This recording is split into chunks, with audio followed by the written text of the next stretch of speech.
오늘 모세 부모의 믿음에 대해서 한번 보겠습니다. 모세 부모의 믿음.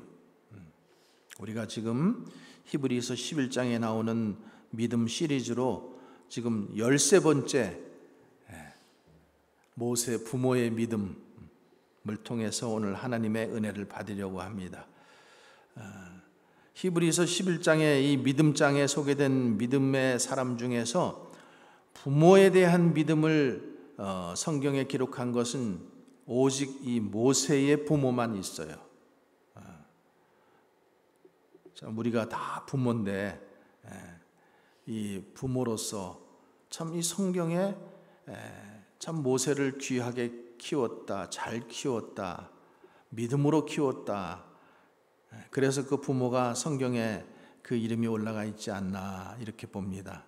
우리들도 정말로 참 믿음으로 키워야 된다는 것을 알면서도 믿음으로 키우지 못하고 또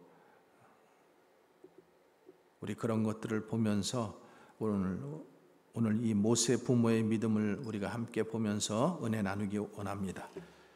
자, 모세의 아버지의 이름은 무엇일까? 모세는 우리가 아는데 모세 아버지 이름은 잘 몰라요. 그죠? 모세 아버지 이름은 누구 같아요? 아짜예요. 아짜.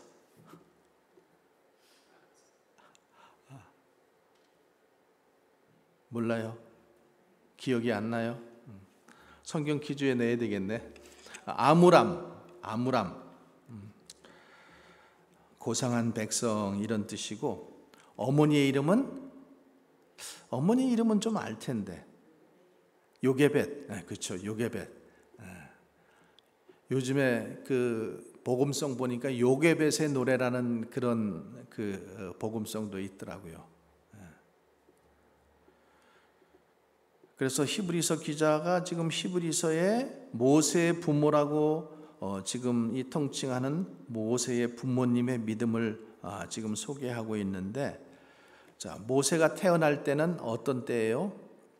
애굽에 400년 동안 종살이 할 때예요. 식민지 생활할 때예요. 그리고 바로가 집권할 때고 바로가 사람들을 공포 정치를 할 때예요. 공포 정치. 그래서 지금 핍박받고 있고 그리고 후대에 지금 히브리서를 읽는 부모들이 어떤 믿음을 가져야 하는가 이것을 지금 교훈하기 위해서 성경은 기록되어 있습니다. 자, 모세가 태어날 당시 자기 나라를 위해 좋은 일 한다고 태어난 남자는 다 죽였어요. 그러니까 어린 아이들을 다 죽였어요. 남자아이들. 그러니까 지금도 인종 청소하는 그런 일들이 있잖아요. 그죠? 어떤 민족을 없애버리고. 근데 모세가 태어날 때 이 바로가 폭력 정치를 하고 공포 정치를 하고 이러면서 남자아이들을 모두 죽였단 말이죠. 자, 23절 오늘 우리 다시 한번 읽어볼게요. 믿음으로 모세가 났을 때, 모세가 태어났을 때 그 부모는 믿음으로 이게 중요해요. 우리 지난 시간에도 계속 보는 게 뭐예요? 믿음으로 아름다운 아이임을 보고 석 달 동안 숨겨 왕의 명령을 무서워하지 않았다. 그러니까 모세가 태어날 때 이 부모는 뭐예요? 믿음으로 지금 아기를 죽여야지 되는데 안 죽이고 키웠다라는 거예요. 석 달 동안. 그러니까 참 어느 시대에나 참 이 부모의 믿음이 중요해요. 부모의 믿음이. 우리가 잘 아는 것처럼 사무엘 선지자 마지막 사사죠. 사무엘 선지자의 어머니 이름은 뭐예요? 한나. 또 예수님의 길을 예비한 세례 요한, 그 세례 요한의 어머니 이름은 또 뭐예요? 엘리사벳. 또 마가복음을 기록한 마가, 이 마가의 어머니는 마리아. 또 디모데, 바울의 영적 아들인 디모데의 할머니, 외할머니 로이스, 또 어머니는 유니게 이렇게 되어 있죠. 그러니까 이 귀한 신앙의 인물들 뒤에는 다 믿음의 어머니들이 있었다라는 거예요. 기도하는 어머니, 믿음의 부모들이 있었기 때문에 이런 귀한 자녀들이 나올 수 있었던 거죠. 오늘 우리가 사는 시대도 똑같아요. 보면은 믿음의 어머니들이 그래도 자녀들을 잘 키우는 것을 볼 수 있습니다. 잘 키우죠. 누구든지 하나님을 믿든 안 믿든 다 잘 키우려고 해요. 그러나 믿음을 가지고 자녀를 키워야지만은 이 자녀가 정말 귀한 자녀가 되는 거예요. 그래서 먼저 이 자녀를 누구의 시각으로 보는가가 굉장히 중요해요. 자녀를 볼 때, 오늘 믿음으로 모세가 낳았을 때에 그 부모가 아름다운 아이임을 보고 아름다운 아이임을 믿음으로 봤다라는 거예요. 그러니까 이 자녀가 태어났는데 이 자녀가 하나님께서 주신 자녀로 보았고 아름다운, 이제 제가 나중에 설명하겠지만 그 아름다운 아이, 그러니까 우리는 그냥 우연히 태어난 존재로 보잖아요. 엄마하고 아빠하고 그냥 어떻게 연애하다 보니까 너 그냥 태어났어, 우연히 태어났어, 뭐 아니면 귀찮은 존재. 제가 어떤 집사님 한 분 참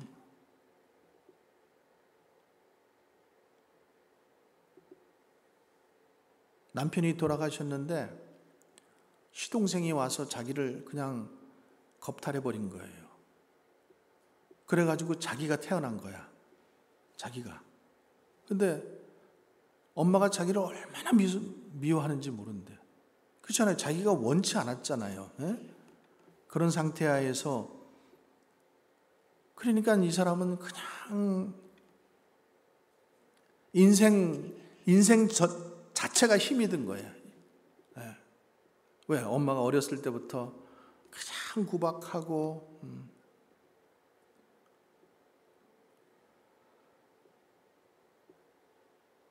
그래서 이렇게 참 귀찮은 존재로 태어나는 사람도 있고, 또 어떤 경우에는 자기 소유물로 보잖아요. 자녀들을. 또 내가 못한 것들을 우리 자녀들로 대리만족시켜서 하게 하고, 자녀들은 열심히 의사 되라고 시켜놓고는 자기는 아들이 의사인데 의사 말도 안 들어. 병원 가는 것도 싫어해. 왜 의사로 만들어놨는지 모르겠어요. 그러니까 이게 우리가 자녀를, 하나님께서 주신 자녀, 정말로 우리가 부부간에도 정말로 이 자녀를 하나님께서 주셨다, 이런 믿음, 이게 참 귀하고 중요하다라는 거예요. 그래서 믿음으로 태어날 때 보면은 믿음으로 태어날 때 자녀를 하나님의 경륜을 이루는 영적 시각으로 보았다라는 거예요. 자녀를 하나님의 경륜, 하나님의 섭리를 이루는 영적 시각으로 자녀를 봐야 된다는 거예요. 하나님께서 얘를 창조하실 때 어떤 뜻을 가지고 창조하셨을까? 내 허리춤에서 나를 통해서 나왔지만은 이 자녀가 하나님께서 얘를 만드셨을 때 어떤 존재로 살아가도록 만드셨나? 우리가 그거를 영적인 시각으로 보는 게 중요하다라는 거예요. 그래서 모세 부모는 모세가 태어날 때 어떻게 봤어요? 믿음으로 모세가 낳았을 때에 그 부모는 아름다운 아이임을 보고. 자, 출애굽기 1장 22절에 한번 보세요. 모세가 태어날 때 환경이 어땠나? 자, 한번 같이 읽어보겠습니다. 그러므로 바로가 그의 모든 백성에게 명령하여 이르되 아들이 태어나거든 너희는 그를 나일강에 던지고 딸이거든 살려두라 하였더라. 히브리 여인들이 아들을 낳으면은 나일강에 버려야 됐어요. 그리고 딸일 경우에는 키울 수 있도록 이렇게 허용을 해줬어요. 그러니까 이런 상황 속에서 볼 때에 당시 모세는 남자아이로 태어났는데, 그러면은 남자아이로 태어났으면 얘는 버려져야 할 존재고 짐덩어리에 불과하다라는 거죠.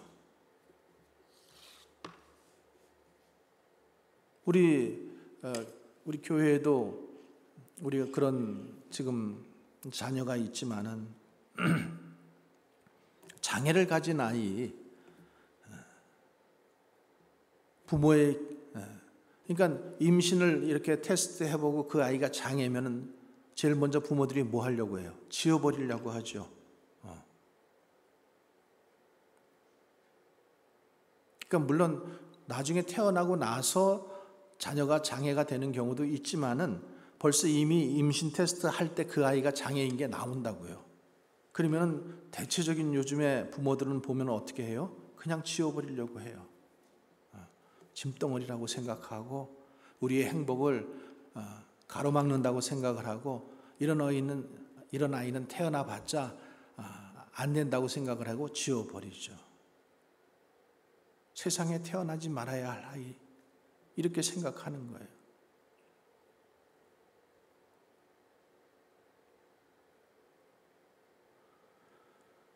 근데 참 이런 환경 속에서 그러니까 우리 집사님 같은 경우에 여러분, 우리는 저 장애아를 가진 그 부모의 마음을 이해할 수 없어요. 솔직히 이해 못해요. 우리가 얼만큼 이해할 수 있겠어요? 한 10%? 정말로 많이 해야 10%죠. 근데 참 그 장애아를 가슴에 안고 키운다라는 것은 정말로 대단한 거예요.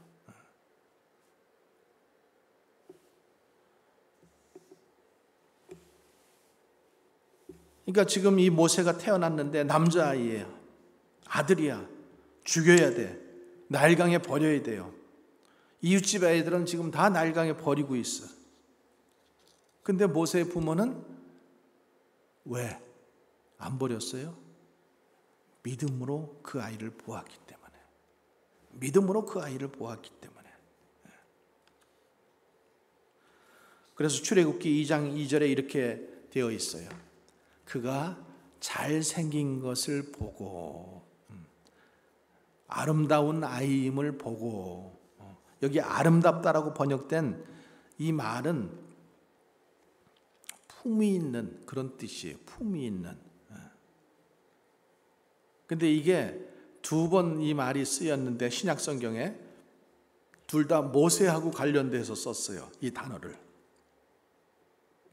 그냥 이건 자기 자식을 보았을 때 자기 자식이 안 이쁜 사람이 어디 있어요? 다 이쁘죠. 그런데 여기서 지금 얘기하는 것은 잘생겼다, 아름다운 아이임을 보았다라고 하는 것은 말씀드린 것처럼 영적인 시각을 가지고 봤다는 거예요. 하나님의 뜻을 가지고 믿음을 가지고 봤다라는 거예요. 그래서 사도행전 7장 20절에 이렇게 되어 있어요. 그때에 모세가 낳는데 하나님 보시기에 아름다운 아이인지라. 출애굽기에서는 이런 말이 없었지만은 사도행전에 그때에 모세가 낳는데 하나님 보시기에 아름다운 아이인지라, 아름다운지라 그의 아버지의 집에서 3달 동안 길리더라. 그래서 히브리서가 지금 이걸 강조하는 거예요. 하나님 보시기에 아름다운 아이이기 때문에 그 아이를 버릴 수 없었다라는 거예요. 하나님 시각으로 봤다라는 거예요. 그래서 우리가 참 자녀를 이 하나님의 눈으로 보는 것이 뭐예요? 믿음이죠. 그게 믿음이에요. 그래서 모세의 부모는 믿음이 있었기 때문에 하나님의 시각을 가지고 볼 수가 있는 거예요. 그래서 우리가 믿음을 가지고 있는 게 얼마나 중요한지 몰라요. 걔 지금 만약에 그냥 부모에게 태어났으면 어때요? 딸 그냥 버렸죠. 아니면 요즘 같으면 낙태해버렸죠.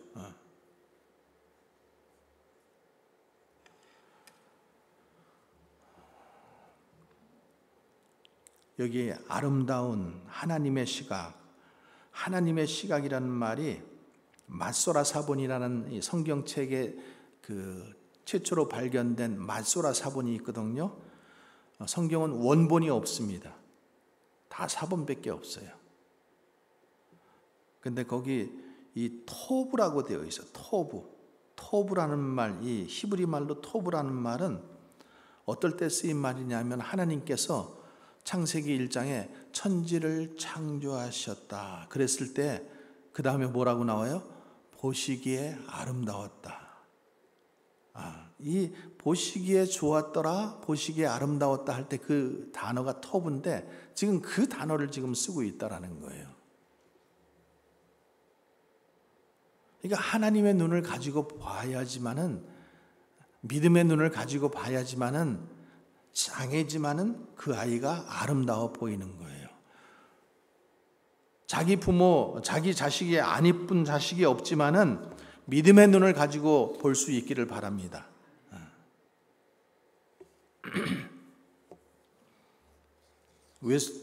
존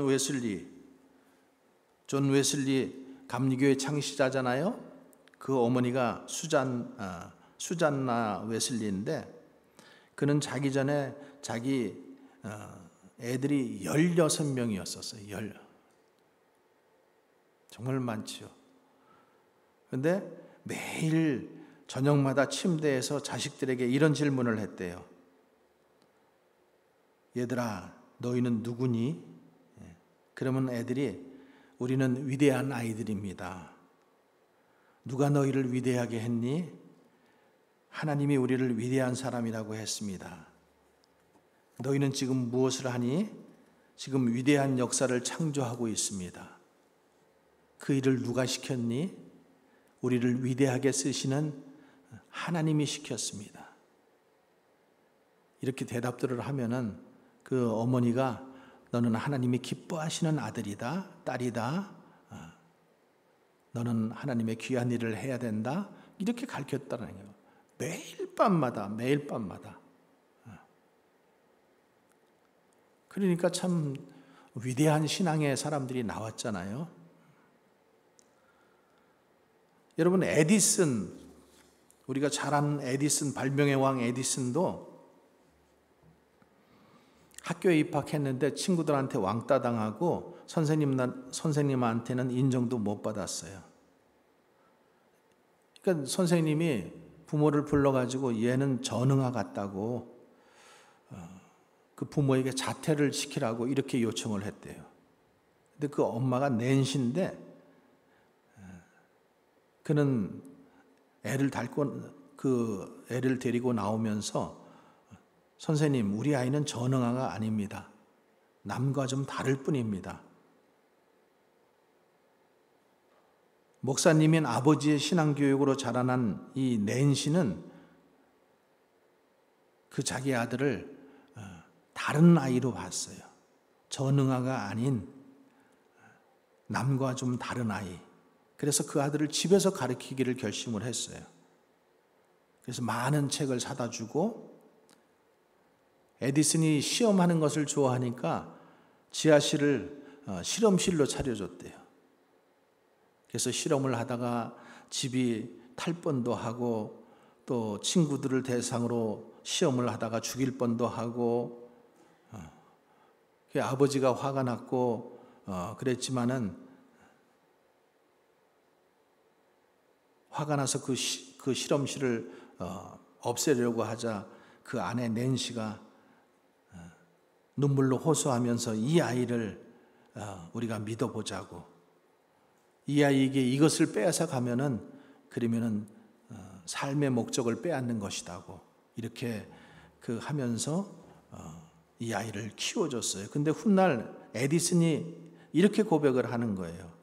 나의 학교는 우리 집 지하실이고 나를 가르친 교수는 낸시 에디슨, 바로 나의 어머니입니다. 그래서 우리가 자녀들을 볼 때에 지금 이제 뭐 다 자녀들을 키우셨잖아요. 그렇지만 우리 자녀의 자녀들이 또 있잖아요. 자녀의 자녀들을 볼 때마다 이렇게 믿음의 눈으로 그리고 그 자녀들을 축복해 주면서 하나님 앞에 기도하는 거예요.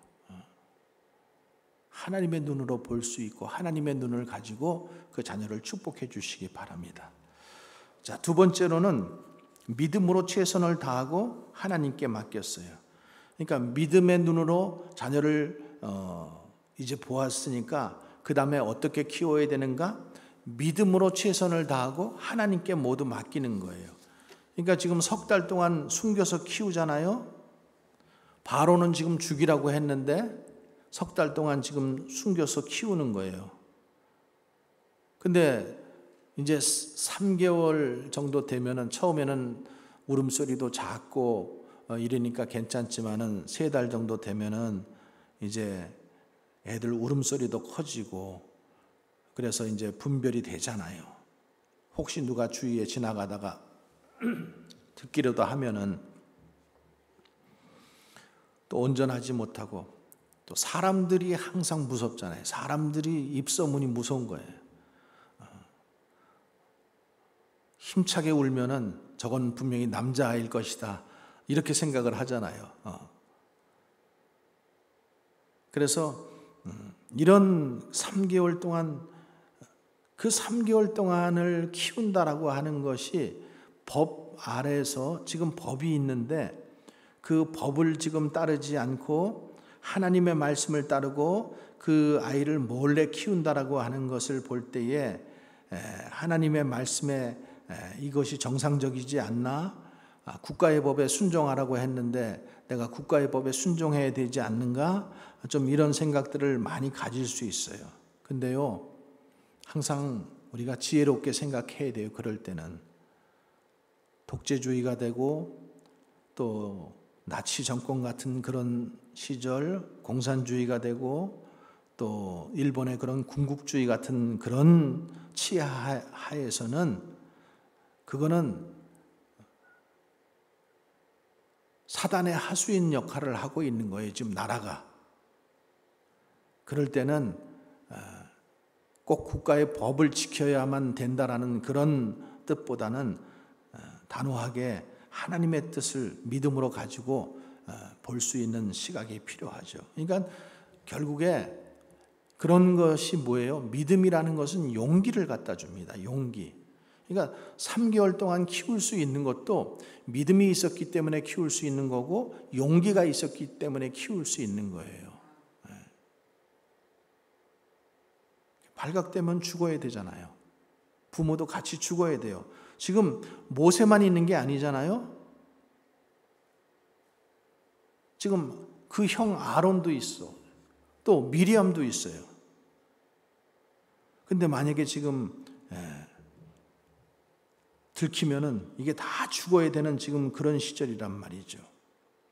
근데 그럴 때에 우리가 사단의 하수인 역할을 하는 정권 아래에서 정말로 하나님의 뜻을 우리가 찾고 그래서 하나님의 뜻을 가지고 키우는 게 중요하죠. 왜냐하면은 그럴 때에는 이 대리 통치자로 하나님의 뜻을 집행하는 것이 아니라 하나님의 뜻을 성취하지 못하도록 나라가 전체가 지금 그 눈이 뒤집혀 가지고 지금 그렇게 살아가는 거거든요. 그래서 모세 부모는 몰랐지만은 창세기 3장 15절에 보면은 우리가 이 말씀이 있죠. 예수님에게 해당하는 말씀인데 내가 너로 여자와 원수가 되게 하고 내 후손도 여자의 후손과 원수가 되게 하리니 여자의 후손은 내 머리를 상하게 할 것이요 너는 그의 발꿈치를 상하게 할 것이다. 또 계시록 12장 4절에서도 보면은 용이 해산하려는 여자 앞에서 그가 해산하면 그 아이를 삼키고자 하더니 예수님에 관한 말씀이에요. 그러니까 사단이 이 바로 정권을 통해서 하나님의 메시아 언약이 지금 이루어지지 못하도록 방해하고 있는 거예요. 헤롯 정권도 마찬가지잖아요. 헤롯 때, 왕 때에 그 아이들을 예수님이 태어난다 그러니까 다 죽이라고 하잖아요. 그러니까 그건 정상적이 아니란 말이죠. 그러니까 모세가 지금 예수님의 모형이거든요. 모세를 죽이려고 한 것은 헤롯이 예수님을 죽이려고 하는 것과 지금 다 똑같은 거예요. 그런 것들이에요. 그래서 요한계시록 13장에 보면은 바다에서 올라오는 짐승이 나오는데 바로 사단의 하수인 노릇을 하는 권력을 지칭하고 있습니다. 그러니까 역사 속에서는 지금 우리나라에서도 공산주의가 좋다, 자꾸만 이렇게 해가지고 그것들을 외치는 사람이 있지만은 하나님의 시각으로 볼 때 공산주의는 사단의 앞잡이들이에요. 공산주의 가서 한번 살아보라 그래요. 그들은 말하는 게 다 거짓말이에요. 저는 중국에서 살아봐서 알아요.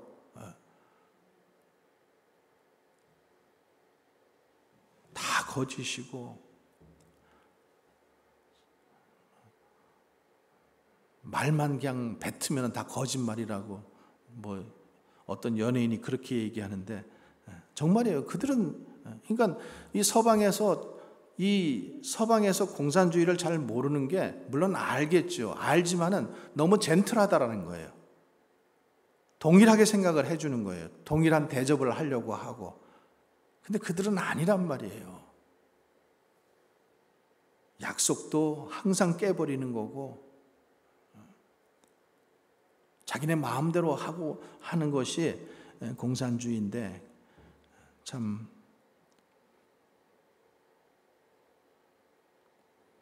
그래서 출애굽기 2장 3절에 보면은 이제 더 숨길 수 없이 되매 이렇게 기록하고 있어요. 3개월이 지난 거예요. 3개월이 지났는데 부모로서 지금 할 수 있는 게 뭐예요? 하나님 앞에 기도했죠. 이제 하나님 더 키울 수가 없어요. 어떻게 해야 될까요? 나일강에 갖다 버려야 될까요? 근데 어떻게 했어요? 갈대 상자. 하나님께서 그런 지혜를 주신 것 같아요. 갈대 상자. 그것을 만들어서 나일강에다 띄워라. 갈대 상자는 돛도 없고 키도 없고 아무런 능력이 없잖아요. 그렇죠? 언제 뒤집힐지 모르잖아요. 악어가 나타나서 언제 그거 삼켜버릴지 모르는 거예요. 그러니까 뭘 말하는 거예요? 지금 그 갈대 상자에다 아이를 놓아가지고 나일강에다 보내는 것은 하나님의 뜻에 지금 다 맡겨버리는 거예요. 전적으로 하나님을 의지하는 거죠. 근데요, 어떻게 됐어요? 우리가 결과를 알지만은 참 이해할 수 없는 하나님의 섭리의 드라마가 펼쳐지고 있어요. 왜 그때, 하필이면 그때 바로의 딸이 목욕을 하러 나오고, 왜 그 강가에 나옵니까?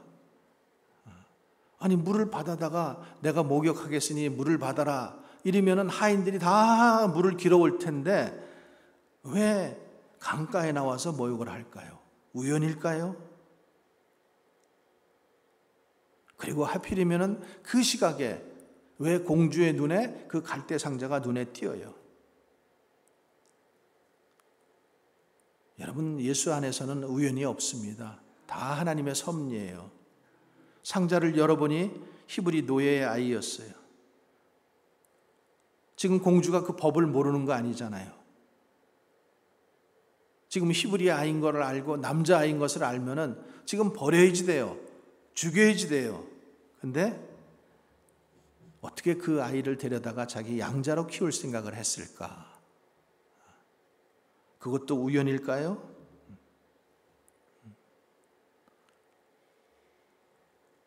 자기는 애를 안 낳았으니까 유모가 필요한 거예요. 그러니까 또 유모를 어떻게 했어요? 선택했는데 자기 친모, 모세의 어머니를 유모로 데리고 가요. 왜 그렇게 했어요? 왜? 그 동생, 그 미리암이 자기 동생이 갈대 상자를 놓아가지고 떠나려 보낼 때 계속 쫓아가면서 그거를 봤거든. 그러니까 공주가 발견하는 것도 보고, 공주가 발견했을 때에 그렇게 얘기를 하잖아요. 이 자기 어머니를 소개시켜 주잖아요. 참 우연이라고 얘기하기는 너무 참 우연이죠. 하나님의 계획에 있는 거죠. 그러니까 아므람, 요게벳, 이 모세의 부모는 최선을 다해서 그리고 하나님께 모든 것을 맡겼어요. 그러니까 여러분, 이게 무슨 드라마 같잖아요, 그렇죠? 그러니까 참 성경이 그래도 창세기, 출애굽기까지는 읽을만 해요. 이런 재미있는 이야기, 얼마나 이게 재미있는 정말 드라마 같은 얘기예요. 그래서 그 갈대 상자를 가져오라고 하고, 그리고 궁중에 데리고 가서 그 아이를 양자로 키우잖아요. 왕자처럼 키우잖아요. 40년 동안 애굽 사람의 학수를 다 배우고 그 말과 행사에 능하더라. 애굽의 말뿐만 아니라 문화뿐만 아니라 학문까지도 다 익혔어요. 참, 그리고 그 기가 막힌 한 사건 때문에 어떻게 돼요? 결국에 애굽 저기를 떠나야 되잖아요. 왕궁을 떠나야 되잖아요. 그러니까 우리가 자녀를 기를 때 자녀가 나쁜 환경이라고 포기하지 말아야 되고요. 또 환경의 제물로 아이들을 바쳐서도 안 되고, 도저히 기를 수 없는 환경이라고 자식을 미리부터 포기해서도 안 돼요. 저 가끔 그런 거 봐요. 40년 만에 자기 부모를 찾는 자녀들, 입양 왔다가, 물론 참 힘들었어요. 당시 먹고 살기도 힘들었고, 그래서 어쩔 수 없어서 그 아이를 고아원에 갖다 맡겼지만은 참 비극이잖아요. 비극.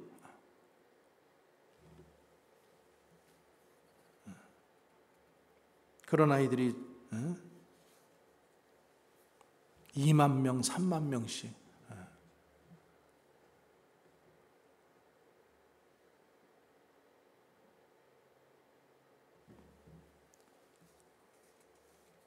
그때 물론 살기 힘들었지만은 조금만 데리고 있었으면은 물론 그렇게 와서 좋은 부모 만나서 잘 성장한 자녀들도 있지만은 가끔 보면은 너무나 가슴 아픈 그런 일들도 참 많아요.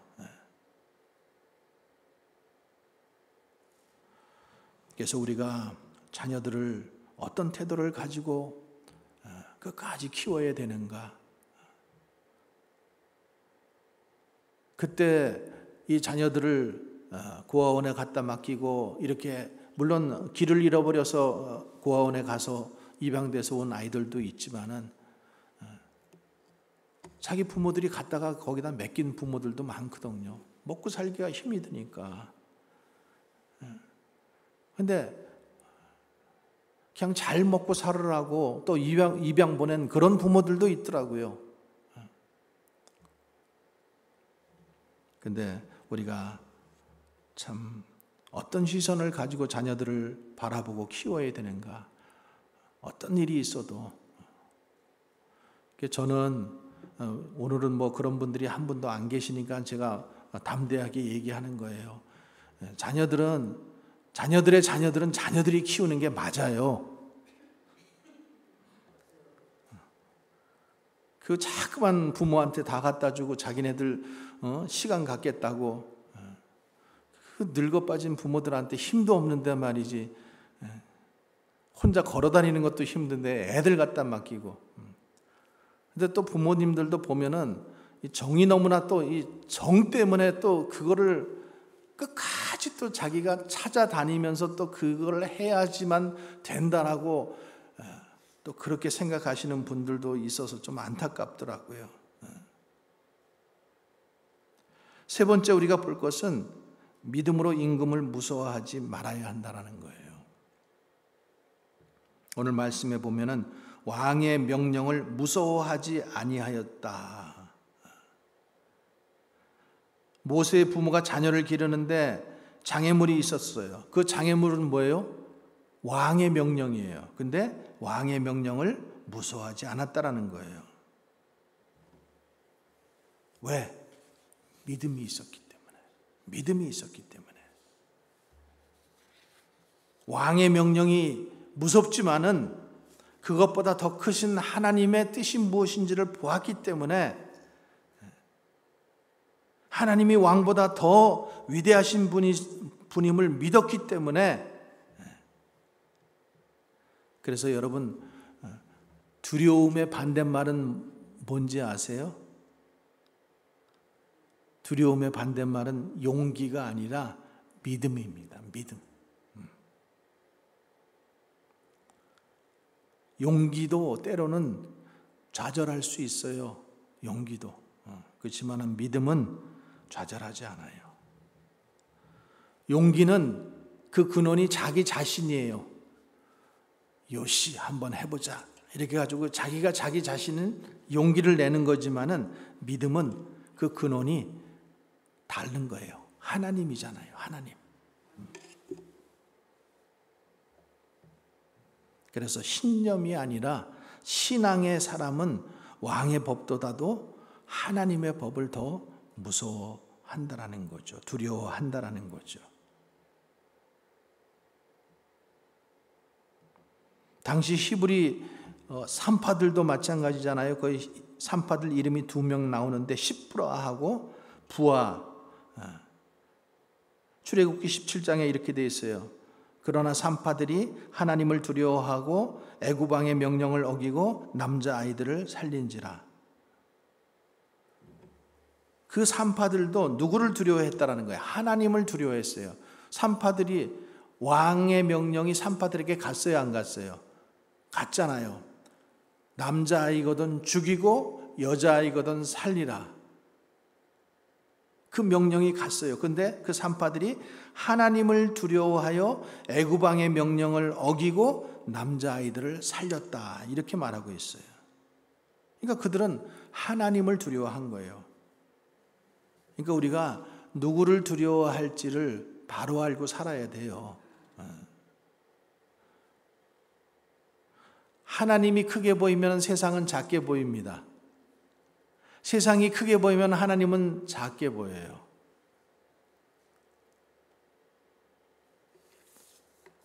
마태복음 10장 28절에 몸은 죽여도 영혼은 능히 죽이지 못하는 자들을 두려워하지 말고 오직 몸과 영혼을 능히 지옥에 멸할 수 있는 이를 두려워하라.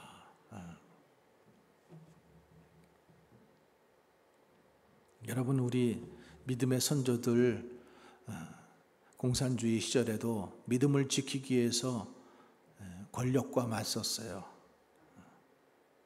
많은 사람들이 유교 때 죽었어요. 그 총칼 앞에서. 단순히 전쟁 때문에 죽은 게 아니에요. 기독교를 믿는 사람들을 다 죽였어요. 경기도 화성에 가면 제암리교회라는 교회가 있는데 그 제암리교회에다가 마을 사람들을 모두 교회 종을 땡그랑 치고 다, 그러니까 사람들이 교회로 모였어요. 오늘 특별한 무슨 얘기가 있다, 교시가 있다 이래가지고는 사람들을 다 교회 안에다 몰아넣어놓고 밖에서는 문을 잠가버리고 그리고 불 질러가지고 다 죽여버렸어요. 그런 사건들이 비일비재해요. 비일비재해요.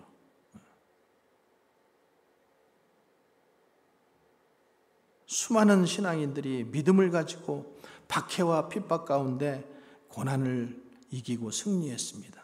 그래서 믿음은 두려움을 이기게 하는 거예요. 오늘 지금 이 히브리서도 마찬가지잖아요. 히브리서를 읽고 있는 독자들은 누군가 하면은 유대인인데 기독교인으로 개종한 사람들이에요. 유대인이지만은 예수 그리스도를 믿게 된 사람들이에요. 믿게 되었는데 이제 믿었는데 박해가 오기 시작하는 거예요. 박해가 그냥 네로 황제로부터 시작돼 가지고 300년 동안 박해가 있어요. 모든 왕들이 박해하는 거예요. 그러면은 기독교가 없어져야 되잖아요. 없어질만 하잖아요. 그렇죠? 기독교 믿는 사람들을 모두 데려다가 불로 죽이고 동물로 찢어 죽이고 동물의 먹이가 돼서 죽이게 하고 횃불로 사용하고 별의별 짓을 다 해서 죽였어요. 그러면은 기독교인이 없어져야 되는데 없어지지 않았어요. 없어지지 않았어요. 지금 기독교인이 얼마예요? 세상 인구 가운데 30%, 뭐 35% 이렇게 얘기한다고요. 없어지려고. 여러분 그것뿐이에요. 기독교를 없애기 위해서 얼마나 많은 사람들이 예수는 없다, 하나님은 없다, 기독교는 가짜다, 이거로 그 많은 논쟁을 했어요. 근데도 이 기독교는 말살시키려고 했고 없애려고 했지만 없어지지 않았다라는 거예요. 왜? 이게 진리이기 때문에. 진리이기 때문에. 진리는 영원하기 때문에.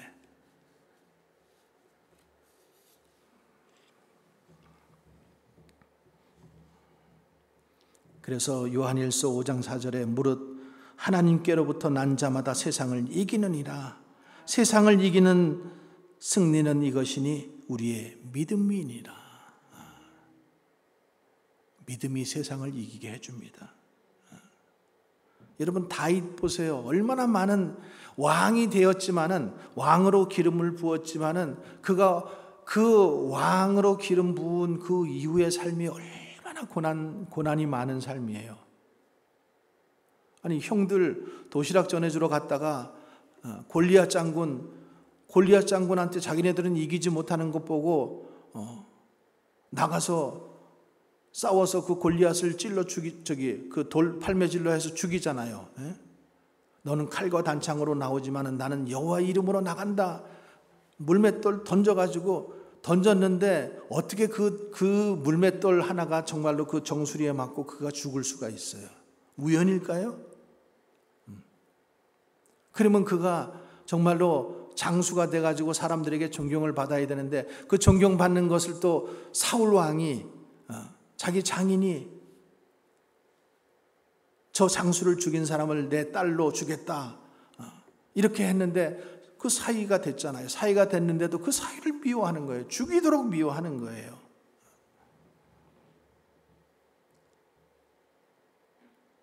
그런데도 결국에 믿음으로 하나님의 뜻을 거스리지 않고, 그래서 시편 23편에 우리가 잘 아는 것, 내가 사망의 음침한 골짜기로 다닐지라도 해를 두려워하지 않는 것은 주께서 나와 함께 하심이라. 주의 지팡이와 막대기가 나를 안위하시나이다. 이렇게 고백하는 거죠. 베드로 요한도 하나님 앞에서 너희의 말을 듣는 것이 하나님의 말씀을 듣는 것보다 옳은가 판단해보라.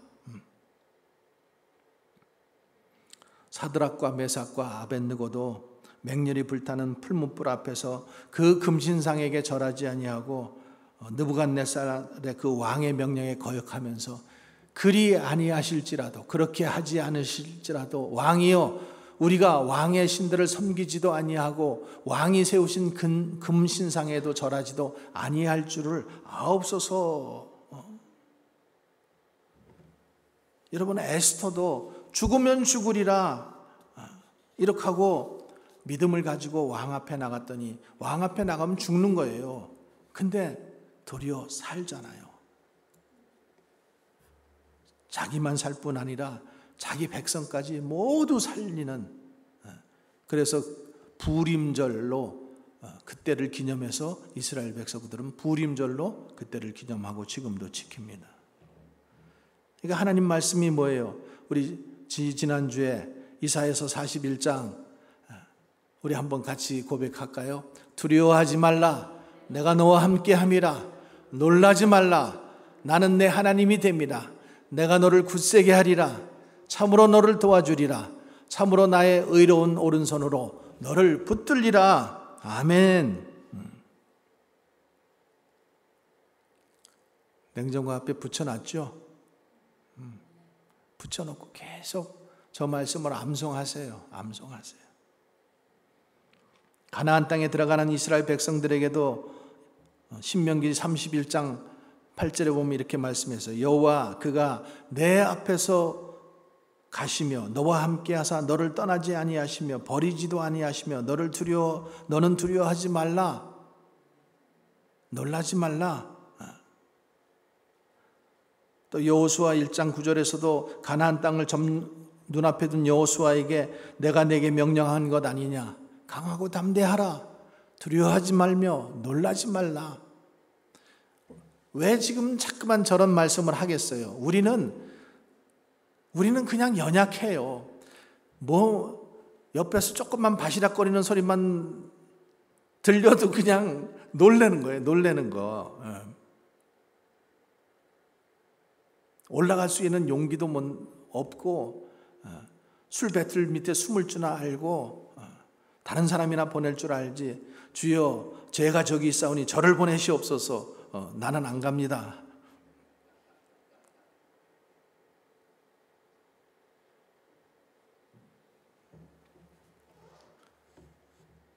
그러니까 내가 내게 명령한 것 아니냐, 강하라, 담대하라, 두려워하지 말라, 놀라지 말라.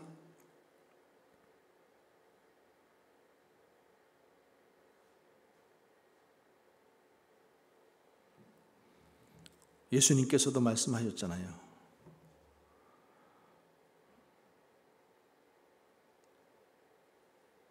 너희가 온 천하에 다니며 복음을 전파하라.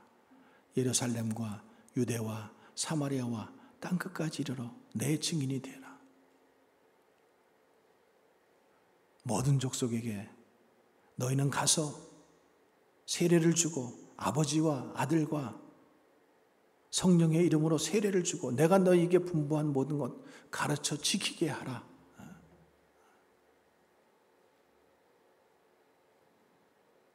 우리가 사명받은 자예요. 오늘 아침 새벽에 나오신 분들은 참 귀한 말씀 들었어요. 그렇죠? 우리는 정말로 우리의 신분이 높아졌고 우리의 가치가 높아졌고 우리의 잠재력이 높아진 사람들이에요. 왜? 예수님 때문에. 예수님 때문에. 그래서 우리 자녀들도 마찬가지잖아요. 우리 자녀들을 항상 이렇게 바라보고 이렇게 기도해주고 이렇게 축복해주고 우리 스스로도 자꾸만 여러 가지 상처 때문에 우리가 자꾸만 공격당해요. 놀래요. 두려워해요. 근데 놀라지 말라. 두려워하지 말라. 내가 너와 함께 하겠다. 내가 너를 도와주겠다.